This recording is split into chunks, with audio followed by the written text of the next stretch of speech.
Hello and greetings from the UK. We are about to give you a presentation on information literacy in the public realm being the public realm in the UK. And this is just to remind everyone where we're from. I'm sitting here at my home in London, and Jane is in East Kent. So this is close to the sea, in a place called Faversham. So greetings. And there are still a few phone boxes like this in London, believe it or not. So this is who we are. So I'm Stéphane Goldstein. I am the executive director of Informal, which is a small research consultancy focused on information and media literacy. And I'm also the advocacy and outreach officer for CILIP's information literacy group. And I'm Jane SECKER, and I'm a senior lecturer in educational development at City University. I'm also chair of the CILIP Information Literacy Group. Right. So what we're going to start with is how information literacy is addressed in national public policy in the UK. So we're looking at the UK government and public agencies and how they've developed their policies and practices on information literacy since around 2015. And that pretty much is the time that Stéphane took up the role as the advocacy and outreach officer, keeping an eye on this area. So in some ways, this is a case study about how information literacy, I guess certainly in the UK, has traditionally received very little attention outside the world of libraries. And what we're going to hopefully show you at the end of the presentation is that, perhaps somewhat belatedly, there is a bit of a shift happening towards the increasing recognition of the societal relevance of information literacy.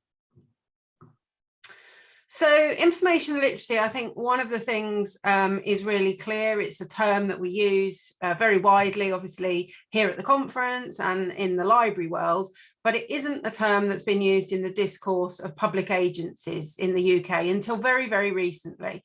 What we've seen is a whole range of reports looking at digital skills, digital literacy, also media literacy, and what we noted is a very significant change which happened in July of this year of 2021, when the government launched what it's calling its online media literacy strategy.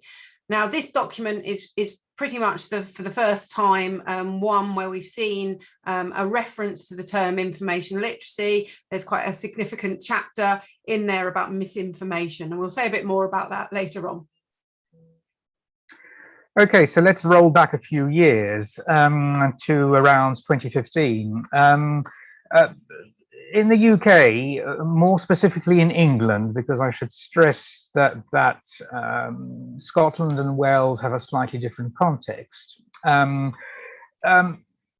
Media literacy and information literacy did not really feature very much in what one might call the public policy realm. The focus very much then was on digital literacy and digital skills, and to quite a large extent in sort of a rather technological contexts. So this was very much about functional skills, about addressing digital exclusion, which of course in itself is very important, associated with social exclusion, about workforce skilling, about IT skills, about acquiring the sort of very, very basic skills which are necessary to get online. And that was largely what framed what was then called the UK Digital Strategy, which came out in 2017, which had a chapter specifically related to skills, but those were the sorts of skills that it addressed.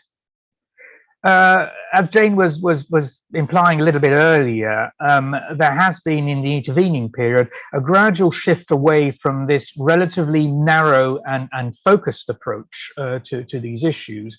And from around 2018, what we see is a slow and I would say rather belated shift in the way that public policy actually perceives these issues. And perhaps not surprisingly, what changed, the fact changed this sort of attitude was a reaction, an increasing level of concern about disinformation, about fake news, and more generally about science and evidence skepticism, particularly around issues such as climate change denial, and more recently, of course, anti-vaccine sort of discourses. So in this sort of context, what we see are increasing references from this point, not yet to information literacy, because that actually is much more recent, but to media literacy. And that seems to be the government's term of choice. So very briefly, we're going to go through the milestones, I mean, key events which took place to actually chart this change in attitude. This is not comprehensive. This is just a few fairly important developments. First one in early 2019 was something called the Cairncross Review. This was a major review commissioned by government, which actually, I mean, the prime purpose of that was to look at the future of journalism, the integrity of journalism, and the ethics associated with journalism. It included fairly important elements relating to media literacy, associated with the importance of maintaining journalistic standards and understanding the media environment. There are a couple of quotes there from the report. It's quite a long report, so this is very, very selective.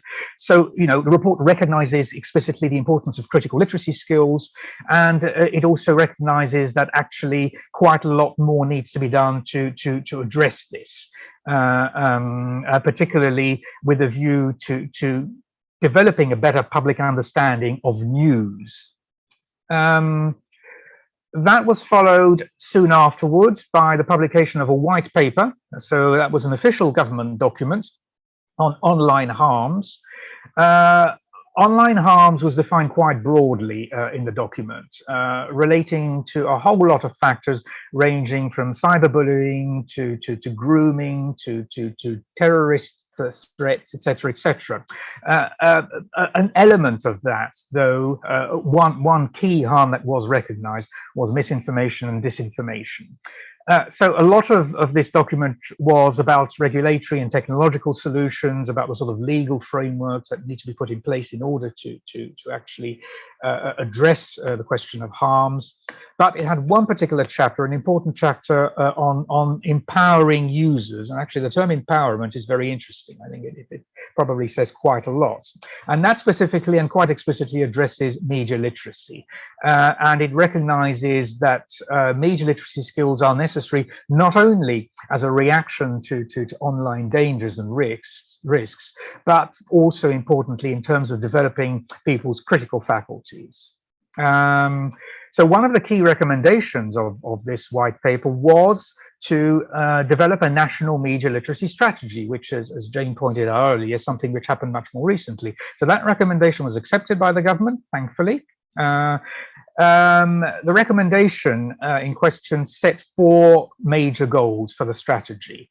I won't read them through. I won't read through them. I hope they're relatively obvious and straightforward. They're quite commonsensical, you know, I think it sets actually quite a positive framework. It wasn't just government that took an interest in these sorts of issues.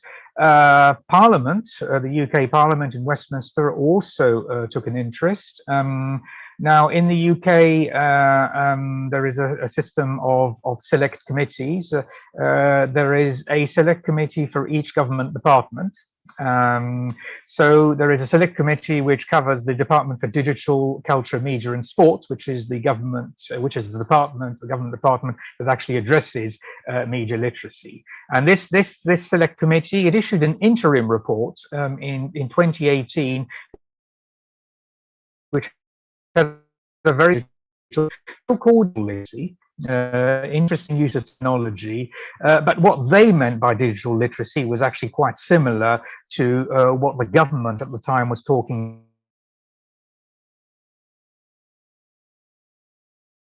about. Quite an important one. A very important recommendation in this report, which is that digital literacy should be the 4th pillar of education, alongside reading, writing, and maths.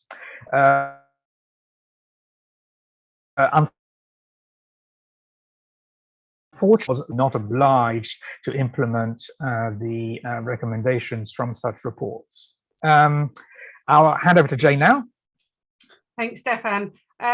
Yes, so as we said earlier, there was quite a lot of anticipation and build up towards the launch of this online media literacy strategy, which was following the online harms white paper, and it was finally published just a couple of months ago, so in July 2021. And actually, for the first time, what we have in the UK is a national framework for developing, coordinating and implementing media literacy. We have a link to the strategy at the end of our presentation, so you can have a look at it in full. But I think what we wanted to pick out from it was how it recognised the societal importance of media literacy. And the quote on the screen there about how users generally lack the key skills and knowledge they need to develop strong media literacy capabilities, and that the challenges this leads to a population who can be at high risk of suffering negative impacts of online harms due to limited understanding about online safety and a limited ability to navigate the online environment, was understandably, I think, given following on from the white paper, quite a big focus in this strategy on the online harms element. So a couple of other features of the strategy that I think are worth picking out. There is a media literacy framework that's presented in the strategy. It's a framework that's made up actually of 5 different principles. But what's really interesting under each of the principles is that there's a need for users to understand how online content's actually created and generated, and also for them to be able to critically analyse the content that they consume. So really, really fundamental ideas that are obviously a key part of information literacy. There are some particular challenges, 5 challenges that feature in the report, and particularly what's noted is the lack of evaluation data. So there's a call for further evidence, really, about how to work out which media literacy initiatives are effective, and also particularly about how to build audience resilience to mis and disinformation. So the strategy is going to have annual action plans associated with it. The first year's action plan is already available, but they'll have clear objectives and will basically be a way of ensuring the strategy is implemented. So far, there's some limited funding that's been made available, but we're relatively positive about the way that the government are engaging with the library profession. Stéphane, I think this is you. Right. The strategy obviously is a really important step for the reasons that Jane outlined. It's the first time effectively that the government has developed, in the UK, has developed a truly strategic and long-sighted approach to media literacy and to information literacy. So we recognize that it's a positive step, it's a step in the right direction, but there are caveats, and certainly we have a number of concerns about the way that it's framed. The first one is that it's framed very largely in what we would say in defensive terms. Now, the strategy grew out to a large extent of the online harms white paper, which I referred to a little bit earlier. So in a sense, it's not too surprising that it should refer extensively to harms, to online dangers. But what it doesn't do as a result is perhaps look at media literacy and information literacy as a positive factor. In other words, not just as a means of combating threats, but as an important societal element in itself, as a means of empowering individuals, as a means of heightening democracy and civic participation. And that is not entirely missing from the document, but largely missing, and that needs to be addressed. The second failing, we feel, is that, and this is rather surprising actually, is that it really fails to address how the school education system and the school curriculum can help to address media literacy and help to equip young people and subsequently adults to develop the sort of discerning and critical faculties that will help them to address the challenges that the strategy talks about. And this is rather surprising. I mean, the strategy seems to suggest that actually the school curriculum does address this at the moment. We feel that it doesn't. So I think there's a lot of work to be done in persuading the Department for Education, which is the government ministry that's responsible for schools, that far more needs to be done to integrate media and information literacy in the school education system. And a final point, perhaps it's a slightly more minor point, but it's an important one all the same, is that although the document, the strategy, talks a lot about librarians and libraries, and this is welcome, its view of libraries is focused very much on the public library world. And the document is really silent about librarians in other sectors, in schools, in universities, in the health service, in higher education. So I think there needs to be a realization that librarians are not just public librarians. I think I've really alluded to this already. I mean, the failure to talk about education is a little bit problematic. Now, it's not just us who have this view, and as an example here, we've quoted from another parliamentary report, a rather more recent one, which was published by the House of Lords last year. And there again, if you read that, I mean, that report was really very, very critical indeed about the very rigid and narrow and highly traditionalist approach that education has towards, at school education, has towards media and information literacy. And as you can see from this quote, there is a call there for a fundamental review of the school curriculum. That's not going to happen in a hurry. Changing the school curriculum is a long-term endeavor, and clearly there will be far more discussion and engagement with the Department for Education, with the school sector, with teaching organizations to get the sort of change that we would ideally like to see. So in a sense, you know, in summary, there has been progress. You know, we've moved away from a very functional approach to you know, digital skills 5 or 6 years ago, to one where we are actually talking about the sort of things that we really need to talk about. And the strategy offers some real opportunities for engagement, for coordination. We know that the government seems to be very keen to talk collectively and to work collectively with a whole range of stakeholders. The strategy identifies about 170 different stakeholders that one way or the other have an interest in this. There is also a piece of legislation on the cards. It's a parliamentary bill at the moment. It's the draft online safety bill.